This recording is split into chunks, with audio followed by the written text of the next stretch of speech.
you. Wow, that's very, very kind. That's very, very kind. Thank you.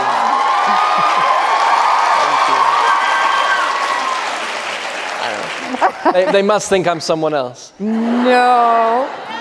Even though you are wonderful at incarnating a wide variety of characters, welcome to the Andrew Garfield. Thank you. So, Thank we're going to you. get started because we don't have that much time, and I know that there's a lot of excitement to ask questions. By the way, I've been asked by Netflix, abundance of caution, because, hey, this is a SAG Award nominee for Best Actor. That's standard.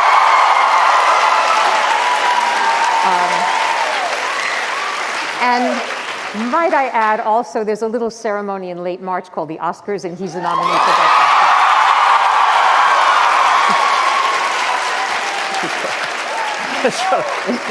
I'll stay here forever and let you guys just do that all the time. It'll cure all of any insecurities or inadequacies I feel in myself. It's very, very generous of you. My God. So, I have actually seen most of your films, believe it or not. Always impressed by how you are able to inhabit characters as disparate as a conscientious objector who serves in World War II, Hacksaw Ridge, and a priest in the 17th century in Scorsese's Silence. And oh, there's this little movie called The Amazing Spiderman.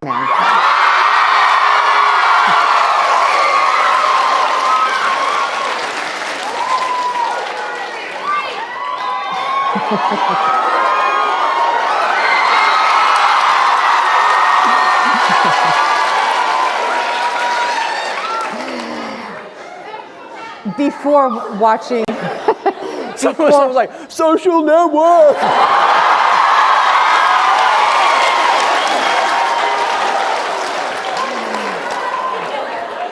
I'm going to get to it eventually. Anyway, before seeing this movie, I had no idea that you could also sing and be a musical performer. So, had you ever done any of this prior to the film, or did you have to completely immerse yourself in the process of becoming a musical performer? Yeah, I mean, I had a year to learn how to sing and play piano and dance and do all the choreography, and it was a great year because it was all in service to this character, to this amazing person, Jonathan Larson, who, left us far too soon, and from watching the film, and if you watch footage of John that some of you may have seen already, but if you're interested, go on YouTube tonight and just Google Jonathan Larson Boho Days, and you'll see him performing his one-man show, which was turned into Tick Tick Boom. But he sings and he plays like he's trying to reach the back row of the galaxy. He doesn't really care about how he sounds. He's more concerned with actually just being heard, because he was fighting. It was his protest, revolutionary call to action. His musicals, his music. He wasn't a warrior, but he was an artist, and he was a warrior in art. And as we kind of explore in the film, and when he went on to write Rent and perform Rent, it was really about saving the lives of his friends who were all getting sick and in a lot of cases dying during the AIDS epidemic. So his music and his art was more, it was primal. It wasn't about sounding pretty. It was about saving the lives of his friends and kind of fighting for the dignity of the human soul. Because at the time, the Reagan administration didn't mention the word AIDS in public for the first, I think, 4 years of the epidemic. And he was, like any good human being, outraged and disgusted by the indignity that he was seeing being enacted upon his, fellow people, his community. Rent became this kind of revolutionary rallying cry for a generation, really, and to honor the soul of the country and the soul of the people that he was surrounded by, and to kind of create the most diverse cast that was ever seen on a Broadway stage as well. Like suddenly people started feeling seen in a new way. So yeah, the music and the singing, it was, and he was always turned up to an 11. There was no off switch, let alone a 10 or a 9 setting, because it was urgent, because I think somewhere deep down he knew unconsciously that he didn't have a lot of time here. There was a line in the original Tick, Tick, Boom that they had to cut after he died at 35. And it was, sometimes I feel like my heart is going to explode. So he knew, I think there's some weird unconscious thing that he had, an access that he had to himself, where he knew that he needed to get as much of his song out into the world and to sing it as loudly and as brilliantly as possible, because he had a very, very limited amount of time to do so. And he knew he had to be part of something. You know what I find really moving about it is, you know, he was an artist that was never recognized in his time, and yet every morning he got up and he bashed at the piano and he wrote his song, he sang his song in the face of rejection, in the face of failure, in the face of, you know, poverty and destitution. He still got up every morning in the hope that he could leave the world a richer place, that maybe people wouldn't get it now, but maybe down the line they would. Like, I don't know if I would be that courageous or brave or that devoted to what I believed, but he was someone that I think it's why people respond to the film. It's why I respond to John. It's like, it's just so inspiring. Yeah. And has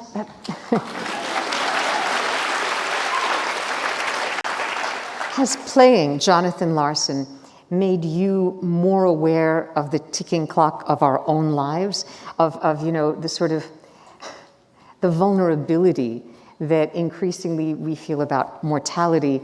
Did that affect you? Oh yeah, definitely. And I think we've all been affected these last 2 years, especially with the pandemic. And I'm sure each and every one of us has been affected in some indirect way, or maybe all too direct, with some kind of loss, whether it was to a family member or a friend, or time spent that we were longing to be with each other in the same space without face coverings. And like, there's a scene in the film which is a party at the beginning, near the beginning of the film, where John does that whole Bohemia song, kind of improvised song in the party.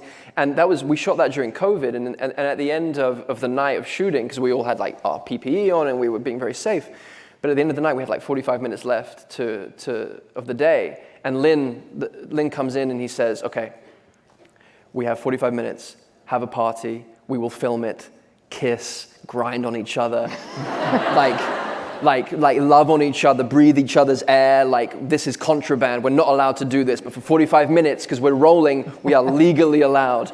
So you know, me and Alex Shipp, who plays Susan so beautifully, we see each other across the room, we just like go to, we just like start like, and like, because we're longing for it, because there was so much loss these last 2 years. And I think we came back after the pandemic, because we started shooting before the pandemic, and then we carried on pre-vaccine, winter of 2020, I think, kind of fall of 2020. And we had to be very, very careful. But because we'd been sat on our butts for 5 months, just feeling pretty inconsequential, and you know, what was the word? It was such an indelicate word, like it was like an unnecessary service or something. What was the expression that was being thrown around? It was like non-essential. Non-essential, yeah.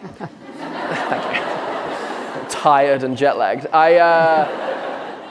But like for that period of time, you know, actors were non-essential, and that was very hard to contend with because we don't like feeling non-essential. But then, of course, you know, my brother, who's a doctor, who is always essential and will never not be, but was particularly essential during this period, and a lung doctor at that, he would go home every night and, yeah, you know, he would go home every night and you know, watch Netflix shows. So it's like, you know. But seriously, he needed it. He needed to be taken out of his reality and to think about things in a bigger way. But so for me, that's what this film does, and for all of us, John's life does feel like a symbol of a remembering, and how do we stay in contact with remembering the thing that we try to always forget, which is we are going to die. Like, we are all going to die. And I know it's not fun to think about if you're not used to thinking about it, but I promise you, the more you get used to thinking about it, the more fun it is to think about, because then each day becomes incredibly precious and meaningful, and you take risks more, and you'll ask the person out on the date, or you'll go for the audition, or you'll pick up the instrument, or you'll tell the person to fuck off, or whatever it is. but I think that only happens when we remember the thing that we know that we try to avoid knowing, which is that it's short and it's sacred, and we better be here as much as possible with each other in that 45-minute period, grinding and kissing and whatever it is between action and cut. Because Jonathan's action, the time between action and cut for Jonathan was such a short time. It was 35 years. And look at what he did, and he was haunted by that. He knew, and we all know. But so I think it's kind of good for us to acknowledge what our own ticking is, for sure. Yeah. And of those close to us, I was very moved by the interview that you did with Stephen Colbert in late November, where, I'm not alone, where you talked about the loss of your mother, Lynn, very recently. And then, because my husband Mark is a member of the Actors Studio, I got to see the interview that Ellen Burstyn did with you. Yeah, that was great. And I was so touched because, with reference to your mother, the actual thing that you said with reference to your mother was, the breaths we have are finite and precious. You've just said a variation on that, but it seems like the very notion of the breath, which is what animated the songs that Jonathan Larson wrote and performed. What you do in this film, which is one of the reasons I think everybody is so excited, it's the soul that you bring. In other words, yes, we respect the soul of Jonathan Larson, and even the soul of what art, music can do during a pandemic, but it's the soulful incarnation. And I wasn't sure whether maybe the fact that you had a hiatus, you started filming this movie on March 3rd, I looked it up, and then everything shut down within 2 weeks, and then you resumed on October 6th. So during that interval, was the COVID experience such that you were able to go deeper because you had that time? I think so, yeah. And and I had lost my mother just a few months, 2 or 3 months before we started shooting pre-COVID. There are so many graces in that time of that awful loss. One of which that I got to be with her. I got to actually hold her hand and not be concerned about, making her last hours worse if I was carrying this infectious disease. So I got to hold her hand, look at her in the face, and we got to leave nothing unsaid. So there was real beauty. But then, I started to put that into Tick Tick Boom, and then, as you say, we got the world shut down. Tom Hanks got COVID, and the NBA shut down. And then we were like,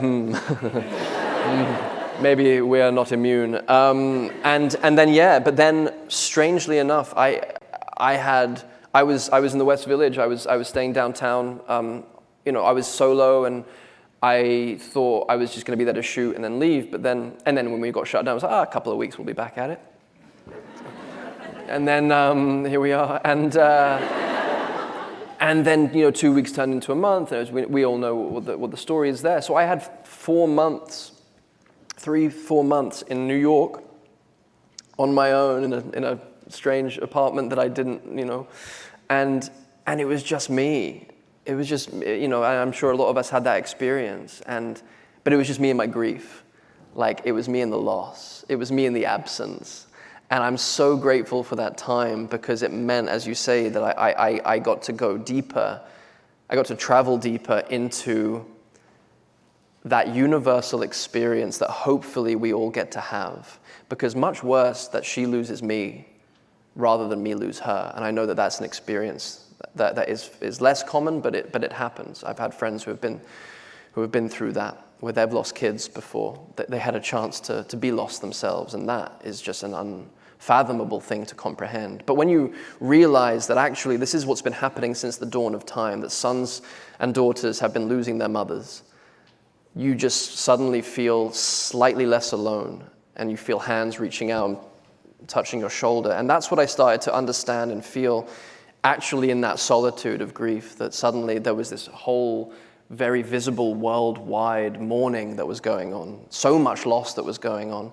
And I think it did deepen me. And I know that every single member of the cast and company has a story that's similar to mine, with different clothing around it. That we all were going through some version of that loss, whether it was a literal loss of a person or something otherwise. So by the time we came back, and having been deemed non-essential, we were like, just put me in, coach. We were rabid acting dogs. And all we wanted to do was create. And the energy I imagine that we came back with was similar to the energy that these characters were experiencing during the AIDS epidemic.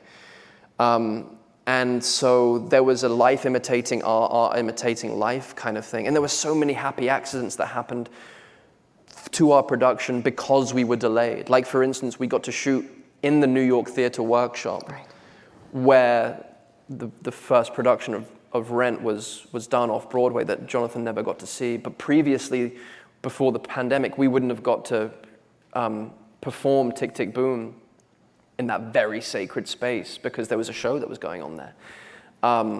So there were all these different kind of like, it was as if John was kind of doing some orchestration from the great beyond.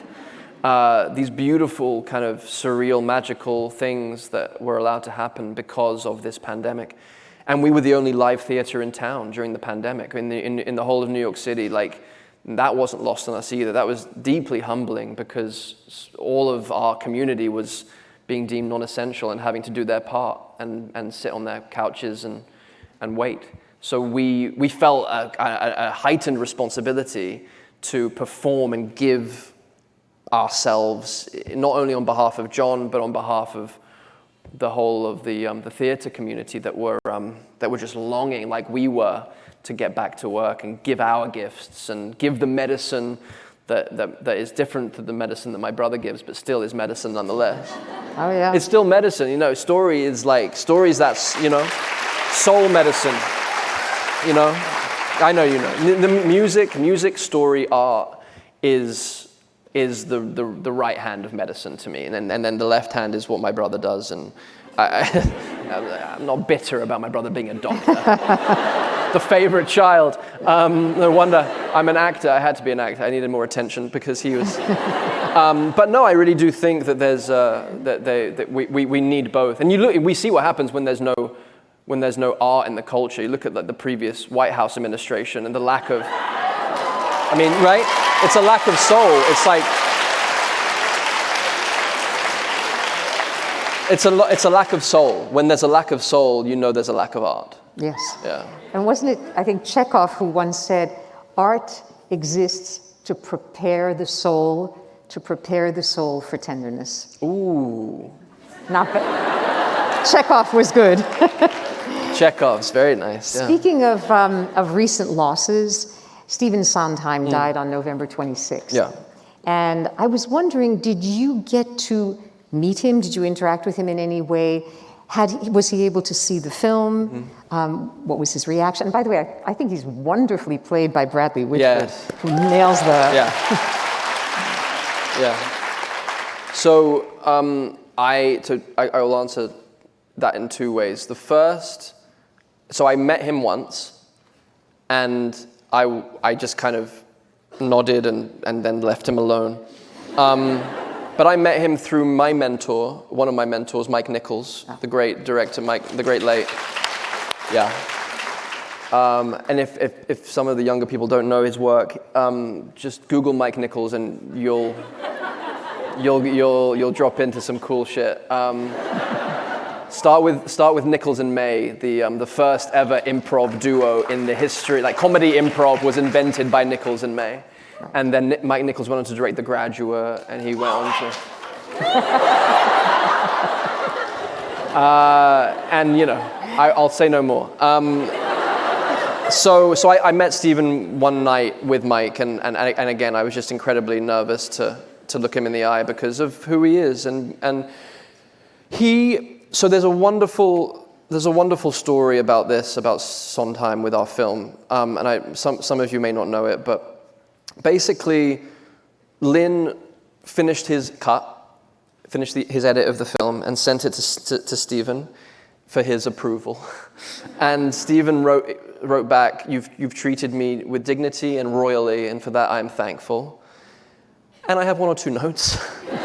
and he said, the voice message at the end, I don't think I'd say the thing that you got the actor saying. Would you mind if I rewrote my voice message? And I could send you a voice note of me doing it in case you can't get Bradley Whitford back to do the ADR, to do the voice looping. And Lin kind of probably started weeping silently and said, "Yeah, sure, that'd be fine." So Sondheim sends a voice note of what he would say on this answer machine for Jonathan Larson, and that's what you hear in the film. It's his voice. Yeah. Oh, some of you don't know that. Yeah. And it's such a beautiful thing. Because on the day, we didn't even have Bradley Whitford doing the recording yet, so it was our script supervisor trying his best to, emote as Sondheim, and it was a magical day, and I kind of was imagining, it's such a beautiful message to receive from a mentor, right? From the mentor. So I was imagining Mike. Nichols saying that from beyond the grave, and I was imagining my mother saying it beyond the grave, like, keep going, you have a bright future, all these things.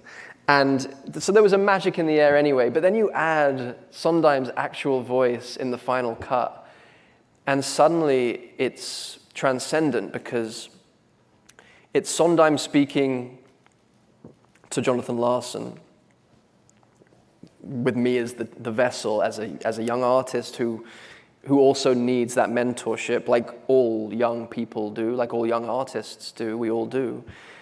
But then the fact that it's one of the last things that Sondheim leaves behind in film, in media, it feels like he's left it behind for all young artists. So any of us can go and revisit this film and just skip to the end.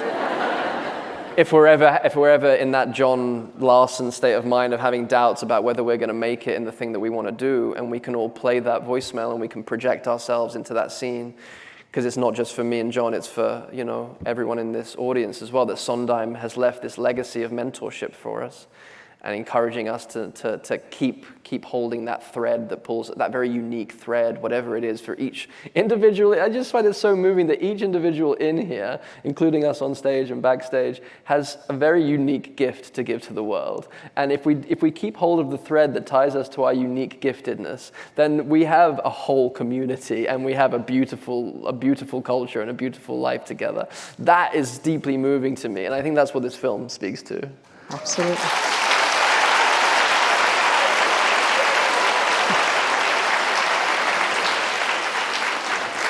And as long as we're on Sondheim, for me, the high point of a film that is filled with many is Sunday, the homage to Sunday in the Park with George, because I actually got to see that on Broadway, and I remember how in the world I felt, could Sondheim have taken painting, Seurat's pointillism, and rendered it in music, song, and performance.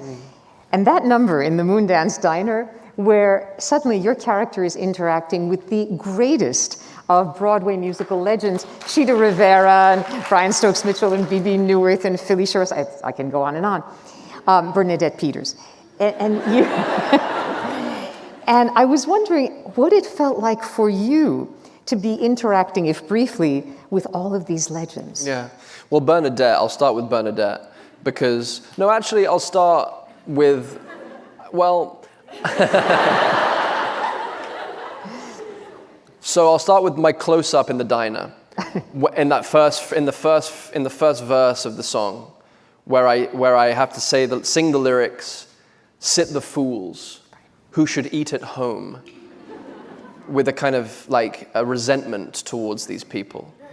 And obviously this number had never been sung by a group of singers before. It was only ever sung by Jonathan Larson alone at piano on stage, just belting it out. So Lin's idea, which is beautiful, is that he wanted wherever Jonathan is in spirit now to be able to hear it and to hear this song performed by his musical theater heroes and legends, past, present, and future, like the Avengers kind of musical theater. And you know, the kind of to make a choir of Jonathan Larson's dreams, so that wherever he is, he could hear it. And it's a beautiful idea. But then I had the problem of having to call them fools, and my body could not. So I'm pretty on it. I come prepped every day to work, and we get to take 12. And Joel Grey is there, and Beth Malone is here, and Brian Stokes Mitchell is there, and Cheetah is, and I'm just like, it's take 12. And they have better places to be. And every take, I get to that lyric, and it's like I'm there, and this guy. and I go, Lin! And he's like, yeah, buddy. And I'm like, can we talk? And he was like, yeah, sure. And I'm like, the concept does not work. I mean, it's a lovely idea. It's really, really sweet of you, but I cannot act this. It is absolutely impossible for me as Jonathan Larson to call Cheetah Rivera a fool to her face. And Lin, at this point, knew that I was just allergic to things that weren't truthful. Like, he knew, he was very frustrated by it, but also like respected it. And he was like, okay, buddy, you don't know that that's Cheetah Rivera. You don't know that that's Brian Stokes Mitchell. You don't know that that's blah, blah, blah. And then we shot it, and I was fine. because acting, but also like, he didn't explain that to me before. Like, I didn't get that. And then I said, you know what, the only person that we have to do something different. We have to break the fourth wall with Bernadette, because there's no way, because in the previous scene, you've seen me watching Sunday in the Park with George, with Robin and Alex. And if anyone hasn't seen Sondheim Sunday in the Park with George, it's like a crappy, grainy VHS thing, but it's absolutely worth it. And the music is transcendent. So if anyone hasn't, you know, I advise you to do it. But so I was like, with Bernadette, it became this moment of I, as Jonathan, trying to give her all of the love that the theater community wants to give her. And it was so beautiful to be able to do that, and that kind of released all of my nervousness or any kind of anxiety I would have to be around all these incredible geniuses. And yeah, that was the moment where I felt like I landed in that scene, because it was like I was just the vessel for like everyone who's ever loved Bernadette Peters to express that to. Yeah, it was cool. No, it was so beautiful. And Lin was a genius to create the scene in that way. Yeah, and ending with that high angle shot that becomes the point of this thing. I thought it evidences why I believe that Lin-Manuel Miranda deserves, you know, best first time director of 2021. Definitely. And in general, I was curious, was there any particular aspect of how he directed you that made you trust him, that enabled you to incarnate the part best? In other words, how is he different, for example, from some of the wonderful directors with whom you've worked? I mean, you've worked with David Fincher and Martin Scorsese and Ramin Bahrani, you know, I very much admire him, and others, but... Yeah, I mean, what Lin shares with people like Scorsese and Fincher and Some questions.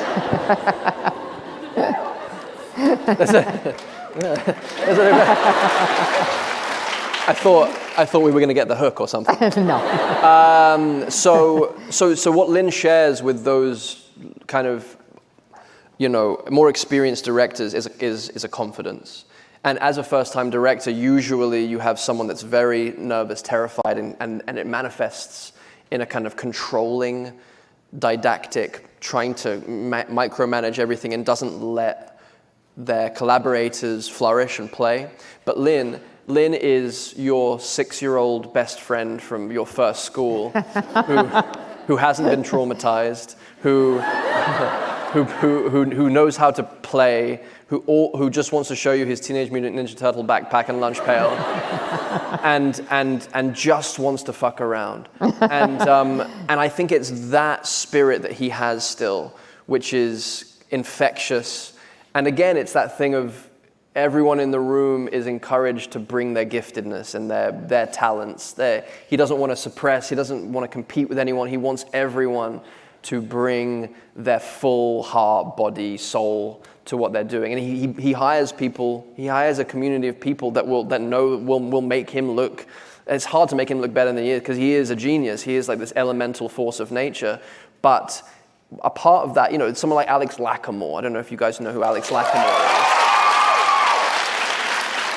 This guy, so this is one of Lin's like musical collaborators. You check out that Song Exploder thing on Netflix, I think, and there's an episode with him and Alex. I don't know which song they're breaking down.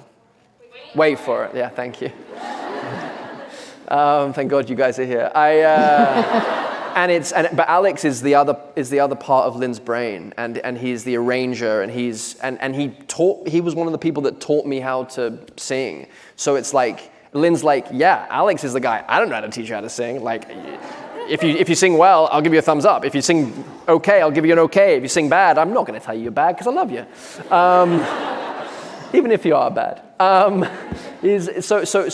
So bringing, like, he just wants everyone. He knows it's a collaborative art form, and that's, I think, the thing that sets him apart. And it's the playfulness and the joy. Like, usually film sets can be quite. I bring family or friends onto film sets, and they're so excited to be there, and then after 20 minutes they want to go have lunch and they want to just leave because it's boring and it's a slog and it's work. But with Lin on Lin's set, everyone was just so happy because he is weirdly happy. I don't understand how he can be so happy as a human being, having a human it's weird to me, but again, like, not traumatized somehow. What's the secret? So anyway, his vision, his imagination is like Sondheim's, is like Jonathan Larson's. It's the Willy Wonka kind of imagination that he has access to, and he encourages everyone else to access their own, I was thinking a little about his name, because in Spanish, if you just change one letter, Miranda can be mirando, which means looking at. And it seemed to me that in this first feature, he manifests this extraordinary gift for how he looks at individual faces, how he looks at musical performance. Nice. And, it just seemed to me like he lives up to his name. Yeah. in a beautiful... I don't know why they're laughing. That's really nice. Miranda, I couldn't stop thinking about it. No, that's beautiful. And he does perceive. He looks deep. He feels deep, and he really kind of... he sees you deeply, and he wants the depth that he sees to come out. He wants to coax it out. It's really beautiful. Now, I have a lot more questions, but the ones from the audience are excellent. So I'm just going to dive right into a few of them. Because Grace Daniels asks, what are the biggest differences between theater acting and theater acting adapted for screen? P.S. My grandfather is William Daniels, an idol of Lin's, the original John Adams on 1776. He says, hello, I love you, that's all. Oh, wow. Wow. Damn. I forgot the question. The difference between theater acting and theater acting for the screen. For film. It's tricky to answer that because I try not to delineate too much. I try not to think about it all that much. I try to just pursue the truth and whatever the moment needs. And sometimes it's for stillness and quiet. And there are very rare moments that Jonathan experiences stillness and quiet that made those moments so much more profoundly important. Because as I said before, to being turned up to an 11 and being non-stop is, well, there is no Lin-Manuel Miranda without Jonathan Larson, by the way. And what Lin writes about is thematically just so connected to John. Like he chose his mentor well in John. But in terms of the great thing about playing John is that he is a musical theater animal. So I wasn't concerned about being too big for the camera or about because Jonathan. Well, first of all, I'm not aware as Jonathan that there's a camera filming my life, but also he was too big. Jonathan was massive. Like his energy it couldn't be contained, and it can't be contained by a frame. So for me, it was very liberating to go, no, he's a musical theater guy. He is too big. He is too much, and that is and it's never enough, you know. Like and again with the singing and the dancing and the piano playing, it was like an extension of the character. It wasn't like I was in a musical, and I'd never done a musical before, so it was helpful to think in that way. So it was just singing, writing, dancing, piano, music was just an extension of who he was, as natural as breathing, as talking to you right now, as walking. Like that's just how he expressed himself in any given moment. And I had to get, the challenge for that was that it's vulnerable and you feel kind of stupid for a minute because you're not used to being a musical theater person. And musical theater people are the best because they're so expressive and they're so free. And I was too scared previously I would have been too kind of like embarrassed to live as a musical theater, and I am again now. But I admire, I envy the resource because it is so, and this is back to Lin. It's so heart on sleeve, heart in throat. There's no hiding, and that is something that is so hard to do in the current modern world and in the current culture. To hide we are always encouraged to hide our true selves and our emotions and our actual experiences from each other, or kind of like shield them or kind of shame them. But for musical theater people, thank God we have musical theater people in our lives. To be that vessel for all of us, you know. So that was what John was, for sure. Great.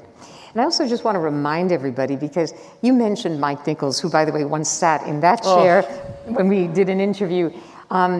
You were modest in not mentioning that you worked with Mike Nichols, and I actually saw the performance of Death of a Salesman, which,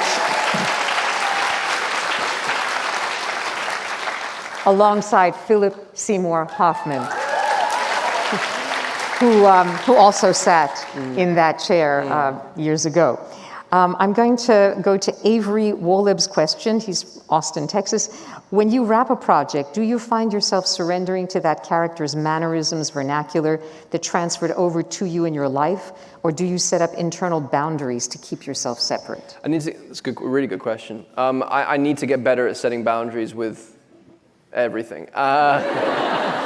But especially with my work, because it does, you know, it's the Jonathan Larson thing. It becomes obsession and it becomes all of life, and you can't, you know, you're in the middle of making up in a fight with your girlfriend, and then you hear a melody and you can't help but move your fingers, and then the relationship's over. That's my life. No, my life's fine. It's great. It's good. Everything's good. So yeah. So no, I remember I was doing Angels in America. I was doing that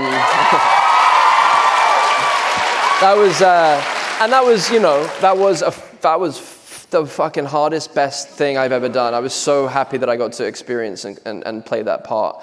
And then Lin says, so I want to do a first workshop for Tick Tick Boom.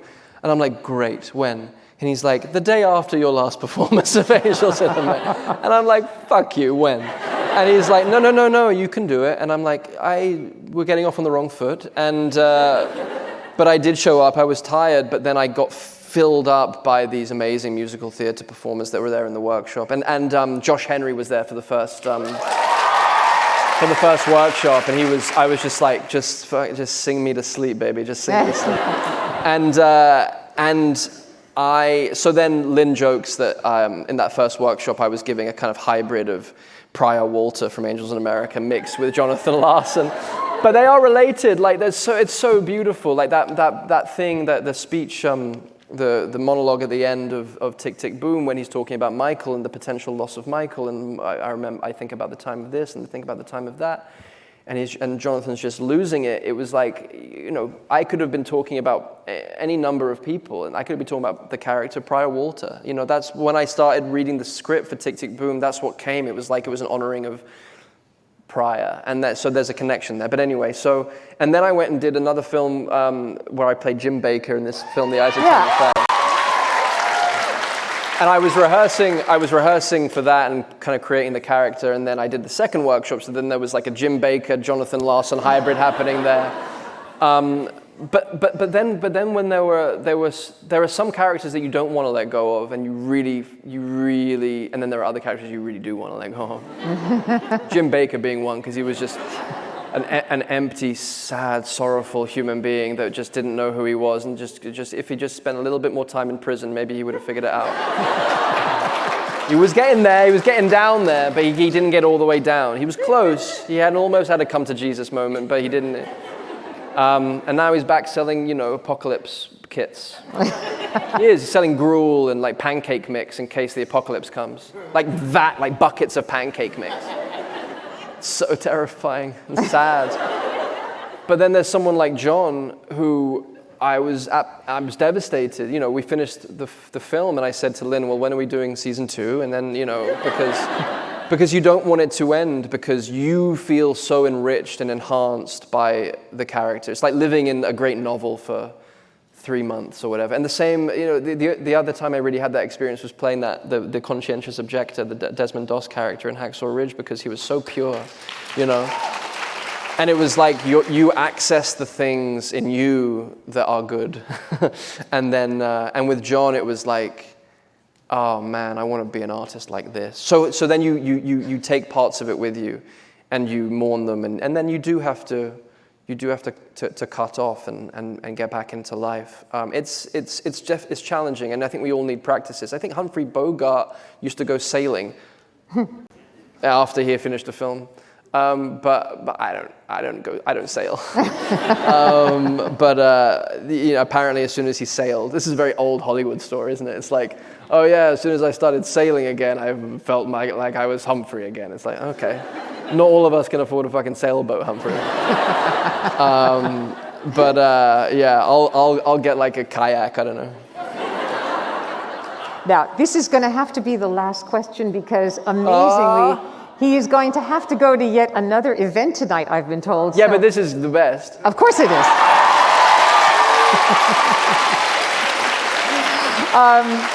So, I was rather touched by this. My friend came to the screening straight from her first ever audition. You fueled her love of filmmaking. Do you have any words of encouragement or affirmation? Yes. Yes. See, that's everything, man. And get emotional, because that is everything. And we are all here for a short, sacred time. And what are we doing if not the thing that we feel like we're meant to be doing? So for your friend, I would just say thank you, because it's going to inspire me to keep doing what I know I'm meant to do. But also, there's another thing, which is mentorship, and I think this film is going to be a mentor for everyone in this room. We can always return and watch this film and feel mentorship for the thing we are terrified of continuing to do, or of picking back up, or the calling that won't stop calling and knocking on our door even though we ignore it and we become accountants. Nothing wrong with accountants. My father was an accountant. But then he discovered later in life that he was meant to be a swimming coach, and now he's a swimming coach. But he had to go bankrupt in order to figure out that he had to be a swimming coach. But he got there, and the calling keeps calling. And Sondheim has two legacies. Sondheim has the legacy of all of his music and all of his work, and he has this other legacy of mentorship and of being that father figure, that parental figure for young artists to explore and express their uniqueness, their particular woundedness, their particular giftedness.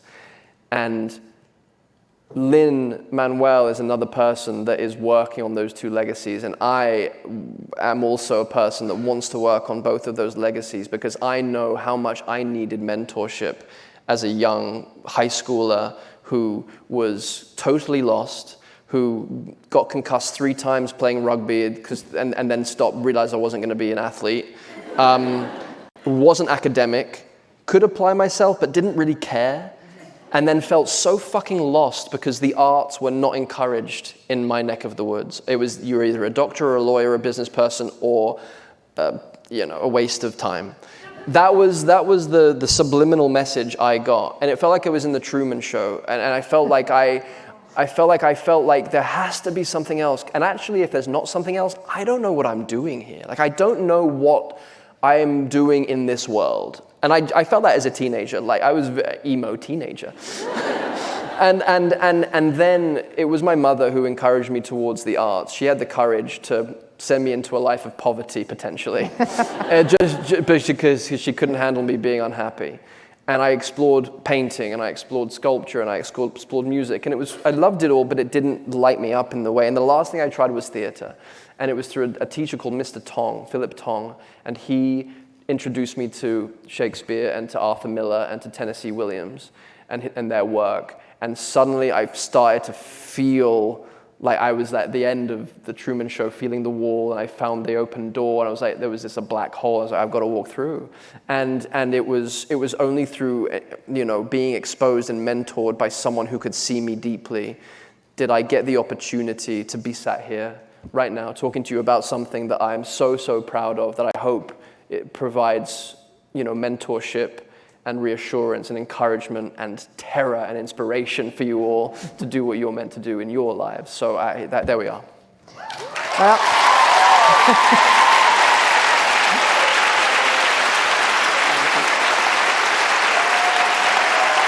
yeah, I have nothing more to say to that. Thank you for joining. Thank you so much. Thank everybody for coming. Thanks, guys. Really, thank you very much. Very sweet. Really sweet. I won't forget tonight. I really won't forget tonight. I won't forget sharing this with all of you. It's been very special. It's been remarkable, actually. So thank you all. And we won't forget either. Hold on to the thread. Hold on to the thread. Thank you.